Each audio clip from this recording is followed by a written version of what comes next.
Assalamualaikum warahmatullahi wabarakatuh. Nah, pada video kali ini kita akan melanjutkan pembelajaran kita menggunakan aplikasi Surfak. Nah, di sini kita akan lanjut pada tahap melakukan analisa geostatistik. Jadi analisa geostatistik itu adalah melakukan estimasi terhadap nilai kadar unsur ataupun senyawa yang dimana kita memiliki banyak sampel pada daerah penelitian itu. Oke, kita lanjut saja. Caranya pertama database, kemudian pilih analisis. Jadi di sini saya hanya akan menjelaskan mengenai basic statistik value ya, atau pembuatan histogramnya. Oke, kita masukkan file, kita load data, kita masukkan data sampel komposit yang kita sudah komposit sebelumnya, kemudian pilih D1. D1 ini nikel ya kawan-kawan. Jadi untuk membacanya itu seperti ini kawan-kawan. Kita buka kompositnya, sampel komposit ini, kita klik kanan di sini. Oh, kita oke dulu di sini kawan-kawan. Nah, lihat file dulu ini kawan-kawan. Di sini kita klik kanan, kemudian pilih edit. Nah, di sini ini merupakan number string. Jadi kalau dia 2 berarti warnanya biru ya. Nah, ini X, Y, Z. Kemudian ini adalah nilai nikel atau D1. X, Y, Z, D1, D2. Ini nikel, ini Fe. Ini sesuai dengan urutan kolom yang kita masukkan di awal gitu, di awal pembuatan project. Oke, jadi di satu itu nikel ya kawan-kawan. Kemudian di dua itu Fe atau besi. Nah, kita bisa masukkan juga data besi, data Fe, add. Di sini kita pilih di dua ya, Fe.com. Oke, kemudian apply. Hasilnya kita bisa lihat di sini. Ini bisa kita kecilin lagi nih.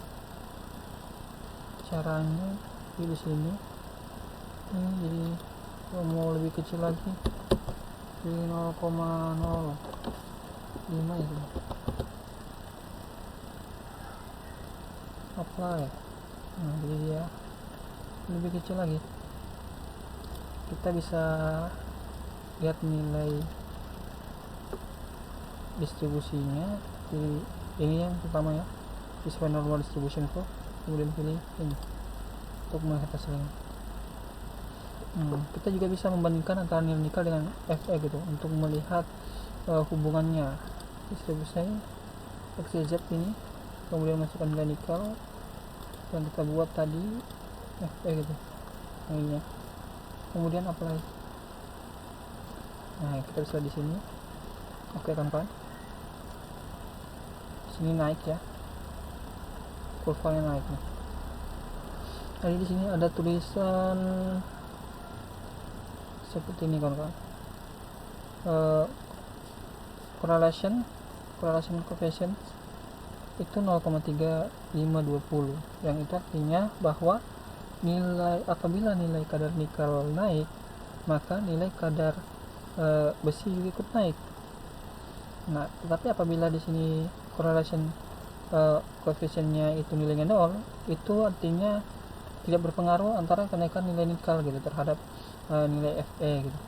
Tetapi jika dia minus, maka dia berbanding terbalik dengan plus, yaitu apabila nilai nikelnya naik, maka nilai Fe-nya akan turun. Begitu ya kawan-kawan cara membaca hubungan antara nilai nikel dan nilai Fe. Nah, di sini kita perlu menentukan nilai cut off atau sering disebut dengan top cut ya. Nah, biasanya dalam penentuan nilai cut off itu bisa dilakukan dalam beberapa cara. Salah satunya itu kayak pembuktian di lapangan ya. Jadi contohnya ketika sudah ada area yang ditambang di arah penelitian kita, itu sudah ditemukan hasil nilai kadar nikelnya gitu yang paling tinggi. Nah, kita bisa ngambil dari situ untuk nilai top cut-nya. Tetapi jika belum ada, kita bisa melakukan salah satu caranya itu dengan penentuan histogram ini, kawan-kawan. Jadi kita ambil garis lurus di sini, track. Kemudian kita ambil juga garis lurus di sini, track.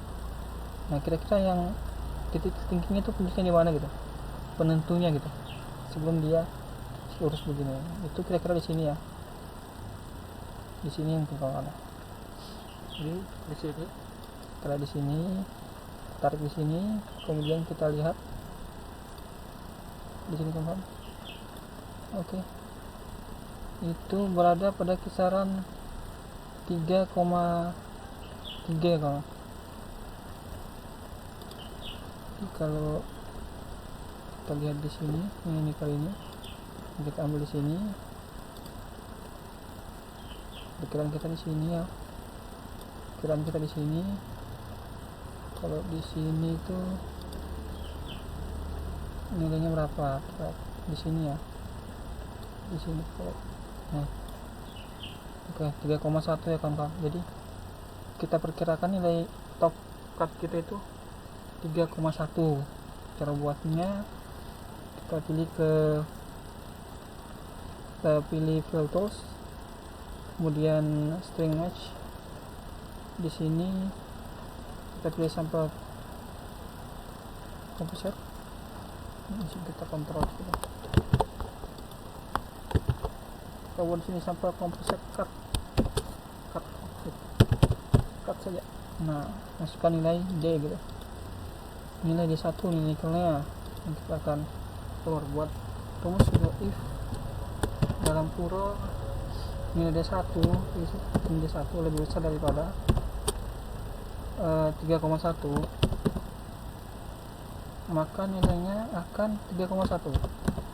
Tapi jika 3, maka nilainya adalah nilai kadar itu sendiri.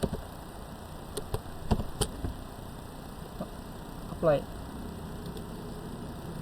Nah, ini tidak berhasil kawan-kawan. Jadi di sini harus ada 2 gitu if-nya. Di sini if ini ya kasih 2 ya. Kasih 2 if. Nah, seperti ini kawan-kawan. Kemudian apply. Oke, setelah berhasil kita bisa lihat hasilnya di sini. Ini hasilnya kawan-kawan, edit. Nah, jadi seperti biasa string number XYZ. Ini nilai kadarnya. Jadi nilai kadarnya ini yang paling tinggi itu 3,1 ya. Di atas daripada 3,1, maka dia akan mengubahnya menjadi 3,1.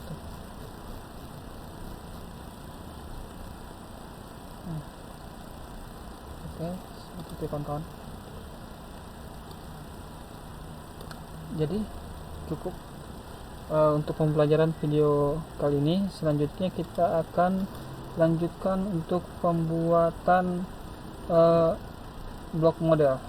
Sekian dan terima kasih. Assalamualaikum warahmatullahi wabarakatuh.